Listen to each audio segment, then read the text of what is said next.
tela ngayung oge bogaan subangetan nganu kuatan dina merjuangan lawanan kang kuatan kang jahatan. Mokona mah Bangrisan Dharma Yudaan teh mudu bisa ungkulan ngangkuatan Bangrisan Warangkasan Jayaan. Sabab lamun mihak musuh nganu menangan masih nangoge kang tenangan ngejeng kang tentreman dina kang hirupan ngeunggeus moal kapangihan ku warga-wargaan nganu ngaya di sang tiap milemburan. Ngitu ngari ngecek mamikiran manganteng mah ransantian. Pangimut abdi oge memang kitu Mang Anteng.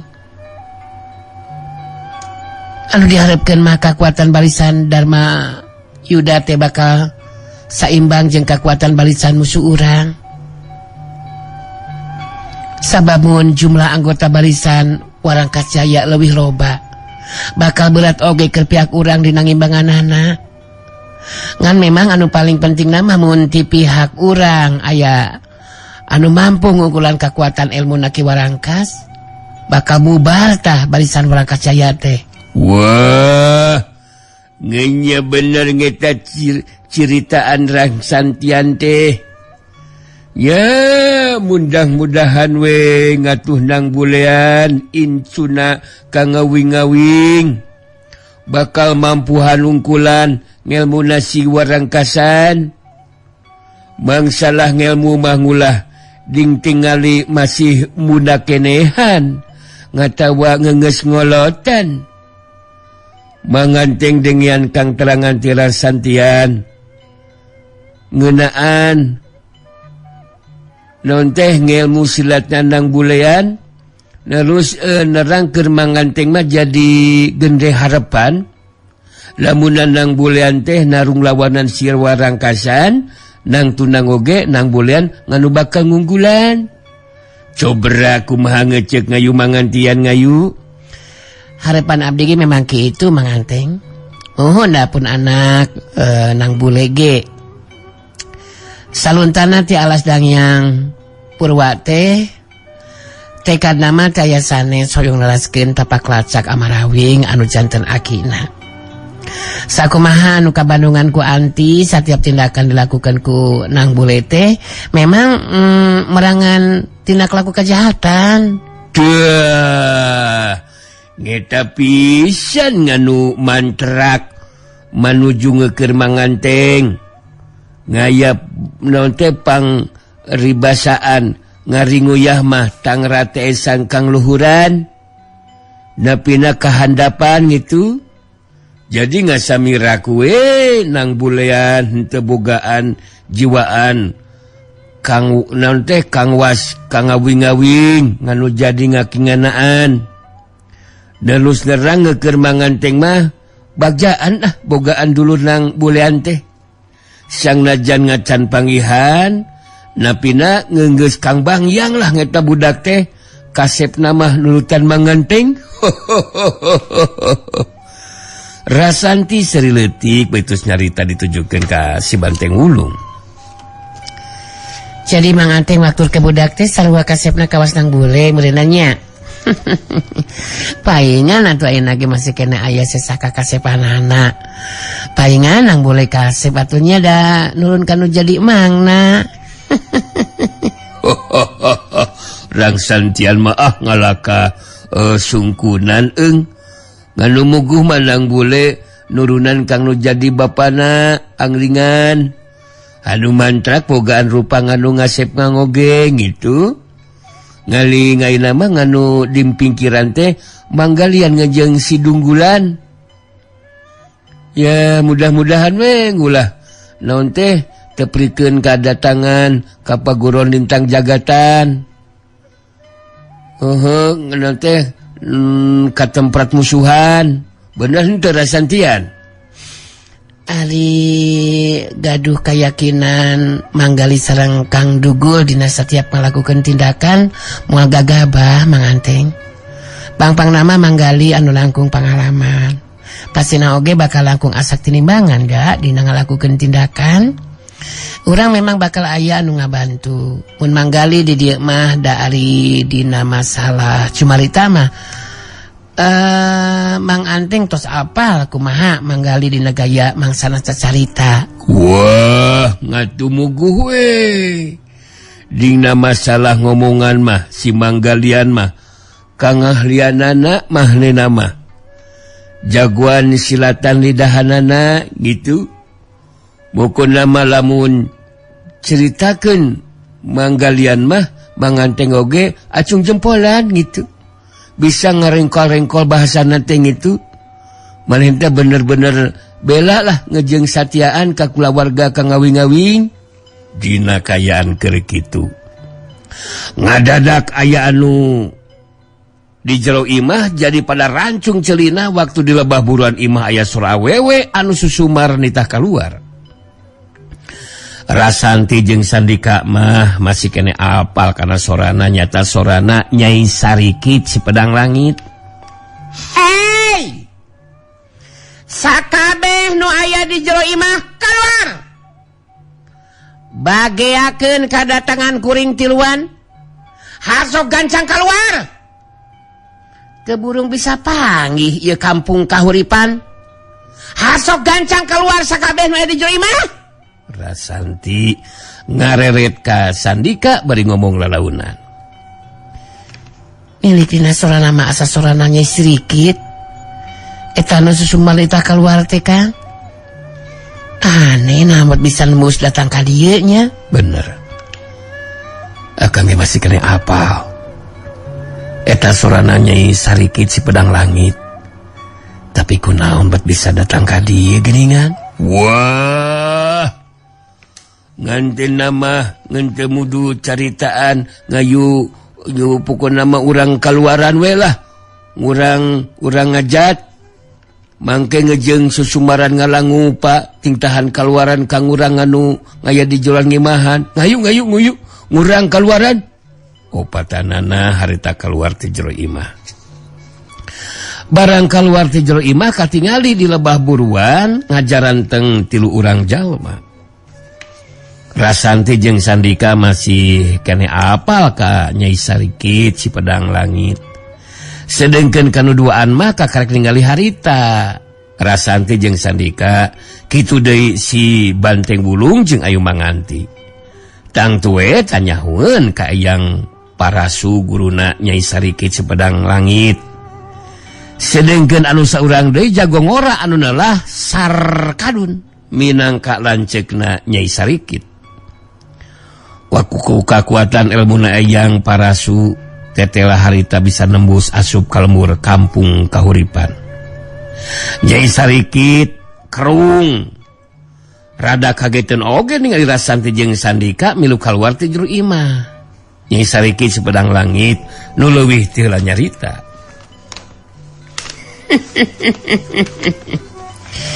Andika duaan tetela aya di dieu geuningan Rasanti Sandika. Andika opatan cek kudu ngerasa kaget. Mun kuring tiluan bisa datang ke dia. Iya guru kuring nelah Eyang Parasu.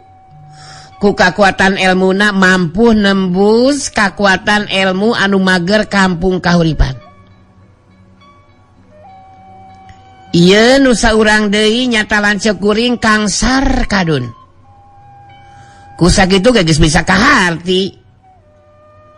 Ku Andika opatan kuring bisa nembus datang ka dieu lantaran ku kakuatan ilmuna Eyang Parasu guru kuring Nyai Sarikit si Pedang Langit anu ayeuna milu datang ka dieu.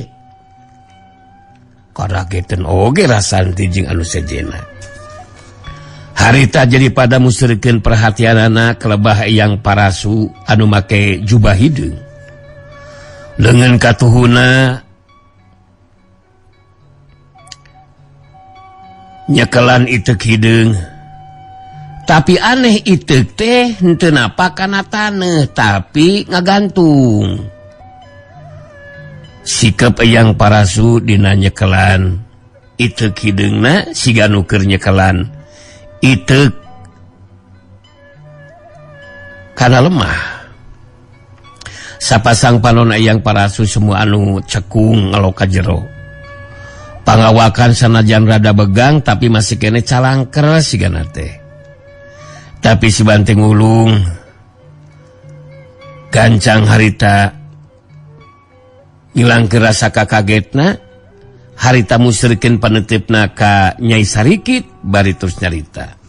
Wah, mangneh bogaan mamaksudan neon datangan kang ieu ngalangupa si Nyai Sarikitan.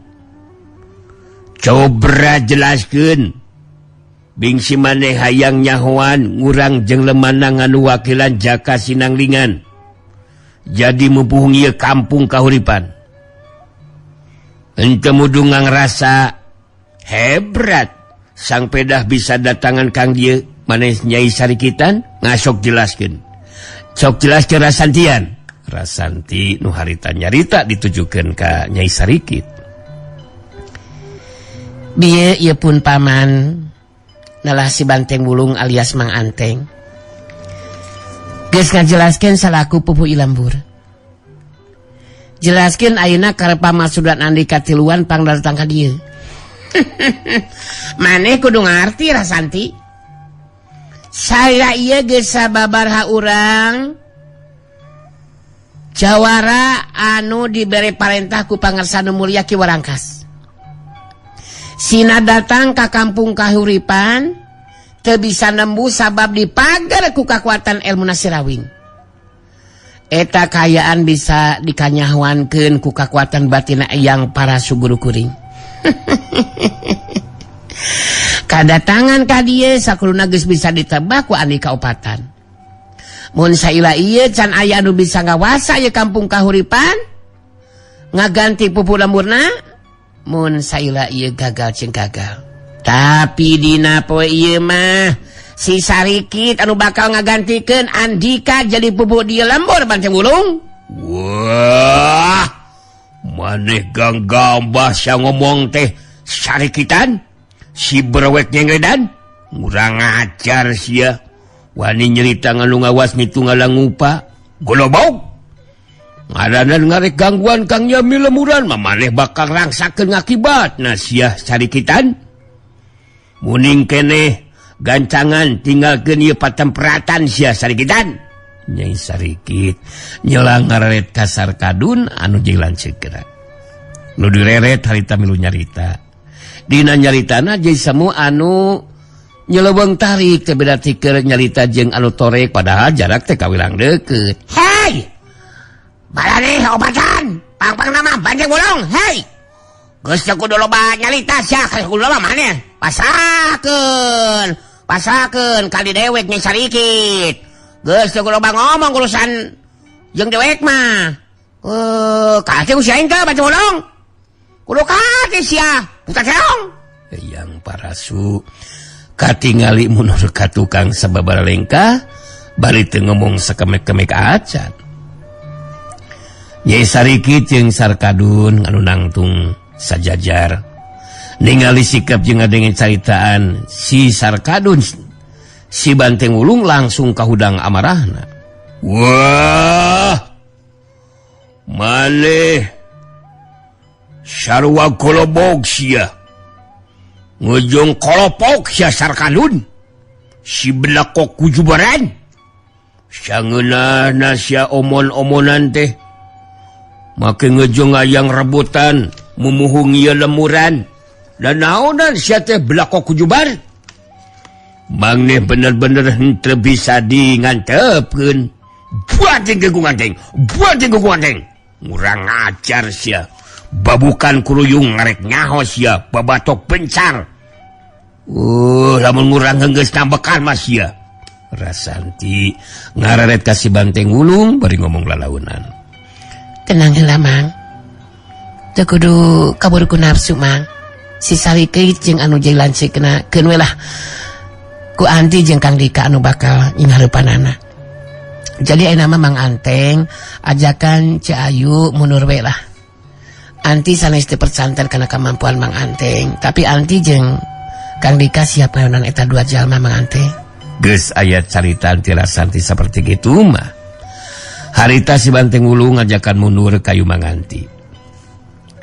Nyai sarikit si pedang hangit ke bisa nebak anu bakal nying harepan manehna jeung Sarkadun dan segenna teh nyata Rasanti jeung Sandika.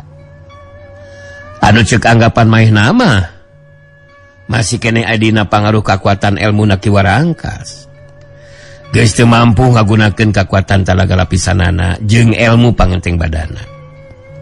Puguh canyahueun lamun kaayaan Rasanti jeung Sandika geus pulih kaayaanana dibebaskeun tina pangaruh kekuatan ilmuna Ki Warangkas ku upaya nanang bule. Nyai sarikit ngabagikeun paneuteup ka Rasanti jeung Sandika betus carita di Barujeng Seuri. Jadi maneh duaan rek jeung hareupan si sarikit jeung lanceuk kuring ieu teh Rasanti Kaayaan maraneh duaan aya dina pangaruh kakuatan ilmuna pangarsana mulia Ki Warangkas. Hartina maraneh duaan sarua jeung sosoro kojor. Mun boga karep pikeun ngayonan si sarikit jeung lanceuk kuring. Sandika anu titata dican nyarita harita dina sikep anu tandos terus nyarita. Anika teu kudu waka boga anggapan bakal gampang gitu bae melakukan tindakan ka kuring duaan Nyai sarikit. Anu jelas mun Andika keke boga karep hayang ngaganti pupui lembur, mangka kuring duaan bakal ngelakukan tindakan. Maneh jajaka kasep si ganu pinter tapi belagug sasandika. Kangaranan geus moal mampu ngagunakeun ilmu silat, boga karep rek ngayonan si sarikit jeung lanceuk kuring. Maneh bener-bener bodoh Sandika. Sarkadun nyeleuweung deui melu nyarita. Rikit, eta si Rasanti bagian akang we. Rasanti pun maneh badal wani tarung jeung aing tarungna. Sandika maneh tarung ngalawanan si sarikit. Adi aing. Kitu kadang tuan nama hai, Rikit. Nyai sarikit si pedang langit ungeuk tandanya tujuan atau nya tujuan kana caitaan Sarkadun jailan seukena. Harita Nyai sarikit si pedang hangit ngaleret ka Rasanti bari nyarita. Lanceuk kuring Kang Kadun anu ngarasa katarik perhatian ku maneh, anu bakal ngaladenan kana karep pamaksudan maneh Rasanti. Siga nama moal waka langsung dibinasakeun, tapi bakal dibawa heula ka tempat anu nyingkur.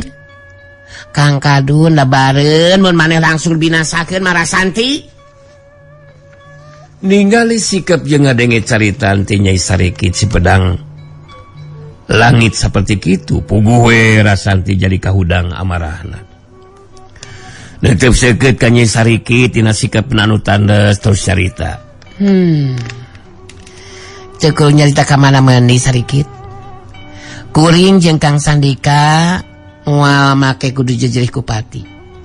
Mangsa adu hareupan ngayunan Andika duaan.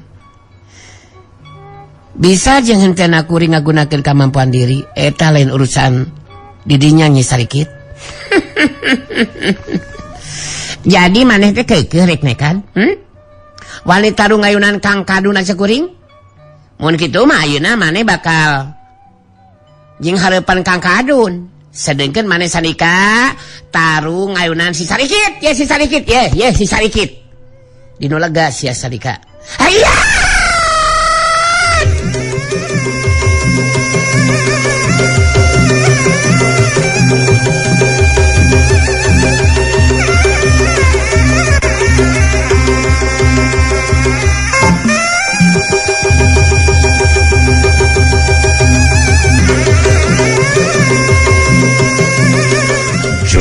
Cilung Nyai sarikit si pedang hangit ngacoelat mulu ke tempat anu lega.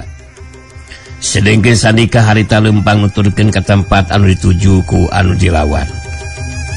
Nyai sarikit si pedang hangit ningali Sandika lempang datang nyampeurkeun manehna. Jadi nyang serikeun kaayaan anu dilawan anu ceuk anggapan Nyai sarikit mas Sandika masih aya dina pangaruh kekuatan ilmuna Ki Warangkas teu bisa ngagunakeun kekuatan jeung kemampuan ilmu silatna. Manehnyaan maksakeun diri ieu teh Sandika. Kaayaan maneh anu geus teu mampu ngagunakeun kakuatan jeung kamampuan diri, ayeuna rek tarung ayunan si Sarikit. Henteu salah maneh teh Sandika. Eta mah sarua jeung sosoro kojor. Jeung siga nu telebar ku nyawa Sandika. Sandika, sikap jeung caritanna tetap tenang. Malas tetepannya Sarikit sepedang hangit terus nyarita. Rekumahe anggapan Andika, eta mah hak Andika Nyai Sarikit. Anu jelasin waktu ayeuna kuring muarek risiko pati rempan ku ajal. Demi keur ngabela diri kuring bakal ngagunakeun kamampuan pikeun ngimbangan anu jilawan. Rek bisa ngimbangan kumaha ari maneh Sandika, nah belagug teh menika bina-bina. Kangaranan maneh geus teu bisa ngagunakeun kakuatan tenaga lapisan jeung ilmu pangenteng badan. Rek kumaha bisa ngimbangan anu jilawan ai maneh Sandika? Make otak atuh maneh teh Sandika. Nya anu kudu make otak mah Andika Nyai Sarikit. Maka jeung hayang ngalindih ngaganti pupui lemur sagarupa, mikir atuh mikir. Eta karep jeung kahayang teh pamohalan bisa laksana jadi kenyataan. Kurang ajar sia. Jadi maneh rek nekat Sandika. Hade samun kitu mah. Ku si Sarikit bakal dibuktikeun. Cukup ku sakali narajang, maneh bakal rungkad raduh sa Sandika. Teu kudu wakang ngumbar caritaan Nyai Sarikit. Leuwih hade buktikeun heula. Mun memang Andika bakal mampu ngarubuhkeun lawan, ku sakali ngalakukeun gebrakan. Sok. Kurang ajar sia. Ku aing ayeuna bakal dibuktikeun sia. Tadasa. Heya.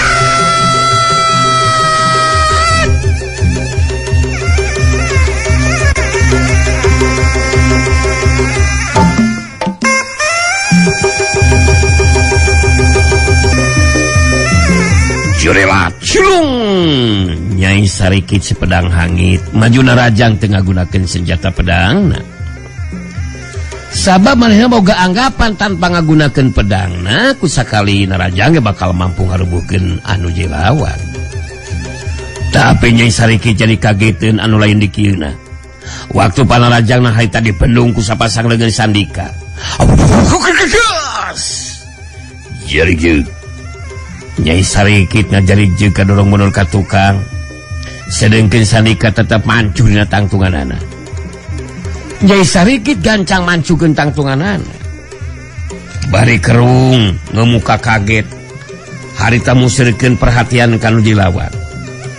Nyai Sarikit meh henteu percaya sabab Sandika lain bae mampu ngabendung panarajang anu jilawan, tapi parang bantrok kakuatan ngaliwatan bantrokan dengan manehna anu ngajari juga tukang. Nyai Sarikit ngomong sorangan dina jero hatena. Aneh. Kunaon si Sandika bisa ngagunakeun kakuatan tenaga lapisanana nya? Sedengkeun cek keterangan Tiki Warangkas mah iwal Tiki Warangkas anu bisa mulikeun kayan si Sandika jeung si Rasanti tina pangaruh kakuatan ilmuna. Tapi dina kanyataana kayan si Sandika bangun anu geus pulih kakuatanana. Heran. Sandika musirkeun paneuteupna kanu jilawan bari nyarita. Nah anu rek karubuhkeun lawan ku sakali narajang teh kalakang ngajaig jeung ka tukang geuningan. Waktu di Bandung panarajang teh Nyai Sarikit. Ari sugan kuring mah bener we Andika teh jawara wanita anu punjul ilmu silatna. Nyai Sarikit si pedang hangit langsung mesat pedangna bari ngawangun pasangan terus cerita. Maneh tadi ngasaukur kabeneran sa Sandika. Bisa ngabendung panarajang aing sia. Perhatikan ku maneh. Perhatikan ku maneh. Kangaranan aing geus mesat ieu pedang, mangka maneh bakal kawalahan. Aing geus moal mere diampun ka mangkul kawas maneh Sandika. Bekuring ge moal rek minta ampun ka jalma seperti Andika Nyai Sarikit naonan. Kuring milih leuwih hade aja pati jeung tibatan kudu minta ampun kan dilawan. Setan! kurang ajar tak sia hayya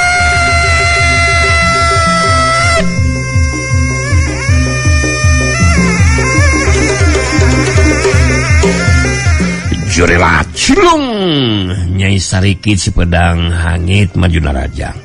Syuk angin sameran panarajang nama rupa angin sameran pedangna nebarkeun bau hangit mata kabesekan anu jilawan parang ngambe bau hangitna. Tapi sandika da puguh memang geus pulih kaayanaana mampu ngimbangan panarajang anu jilawan. Sedengkeun Sarkadun jeung Rasanti masing-masing pada saga diri. Harita Sarkadun nyarita deui semua anu nyeleuweung. Padahal Rasanti jarakna padeukeut macunangtung di hareupeunana. Hei, maneh Rasanti? Maneh kana geus we nyerahkeun diri, rek bisa beunang kumaha atuh ngalawan Akang jago ngora anu kasep rupa jeung gagah tayat sawadeunana. Rasanti, mun dek dijadikeun pamajikan ku Akang mah anu geulis moal make kudu direbuhkeun ku Akang. Ku Akang dek diberi kabagjaan, diberi kalimatan. Kang Kardun anu kasep jeung gagah. Rasanti dina sikepna anu tenang tapi tandes harita terus nyarita. Teu kudu wakan nyomokeun diri Sarkadun. Sanajan bener Andika jago ngora anu hebat ku ilmu silatna, keur kuring moal make kudu mundur. Atau ngerasa sental ngayunan diri Andika Sarkadun. Hei, Rasanti! Kamana karep satu ngomong teh? Teu kudu ceceleweungan nyalitana Sarkadun. Kuring dina jarak deukeut, aya di hareupeun Andika, jeung deui. Kuring teh henteu torek Sarkadun. Nah, kabina-bina teuing ngomong teh. Hei! Rasanti! Kurang ajar si teh. Si geulis Rasanti kalakah nyarita kawas kitu. Hei, Akang memang geus kawas kieu ti bubudak mun dina mangsa Sumarita teh. Tong ngamasalahkeun ngomong Rasanti da ka mah kieu ti baheula oge. Ceuk Akang ge meuning nyerahkeun diri Rasanti lah daripada loba omong mah. Kuring leuwih hade ngajampana jadi bugang di ieu patempatan. Jeung tibatan kudu nyerahkeun diri ka nu jeung lawan Sarkadun. Jadi ayeuna mah Andika geus teu kudu loba dicarita. Buktikeun kemampuan Andika. Mun memang bakal mampu ngarubuhkeun anu jeung lawan. Hei, Rasanti, hei. Ku Akang ayeuna bakal dibuktikeun. Anu geulis bakal dilumpuhkeun ku Akang. Terus dibawa ka nu nyingkur.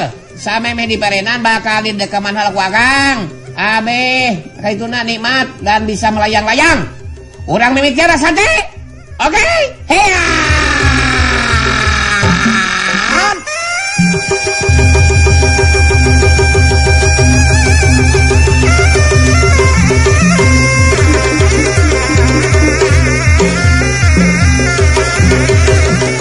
Jurela cilung Sarkadun majuna rajang tengah gunakeun pakarang pedogna. Sabab zeuk ijiranana ku sakali majuna rajang ge Rasanti bisa dilumpuhkeun ku deurina. Sabab geus meunang keterangan ti Nyai Sarikit anu jadi adina ngeunaan kayaan Rasanti anu aya dina pangaruh kakuatan elmuna Ki Warangkas. Tapi jadi ngaranju kaget Sarkadun dina waktu harita. Waktu panarajang dibendung ku sapasang leung Rasanti, malah meh bae Sarkadun kabeunangan ku panarajang balesan anu jadi lawan. Sok. Jadi Sarkadun ngajari jeung ka tukang mangsa panarajangna dibendung ku anu jadi lawan. Sedengkeun Rasanti tetep mancuh dina tangtunganana. Sarkadun kerung bari ngahuleng. Musirkeun paneteupna ka nu jadi lawan bae nyarita. Hei, naon? Aneh Rasanti geuningan bisa ngabandung panajang Akang. Teu ngarti kunaon bisa seperti kitu si Rasanti. Kunaon kieu? Rasanti seuleutik beritus nyarita. Anu matak Andika tong bakal nganggap enteng kalau dilawan Sarkadun. Kabuktian kuring anu dianggap lemah ku Andika teh nyata mampu geuningan gembangan panarajang Andika. Jadi andika teu kudu ngarasa kaget, sok lumpuhkeun diri kuring Sarkadun, mun bisa mah di dinya. Rasa deui. Memang sakuduna dilumpuhkeun mah. Ko akang geus bisa ditebak, anu geulis Rasanti masih keneh heueuh. Can kungsi disungsi ku lalaki.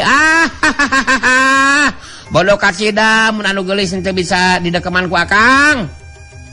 Rasanti cantik jelita si Geboy asoy. Alah, tarung acana naon ku akang bakal dipino deui. Rasanti bakal dipino deui ku akang.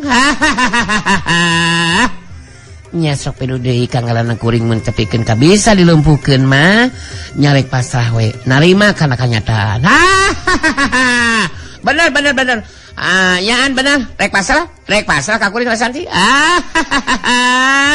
Mohon kitu mah anu geulis ku akang bakal gancang dilumpuhkeun. Rasanti, ayeuna si akang maju dina rajang ye, rek kalumpuhkeun anu geulis, ngarah buru-buru didekeman ku akang. Buru-buru diberi kenikmatan ku akang. Hayya!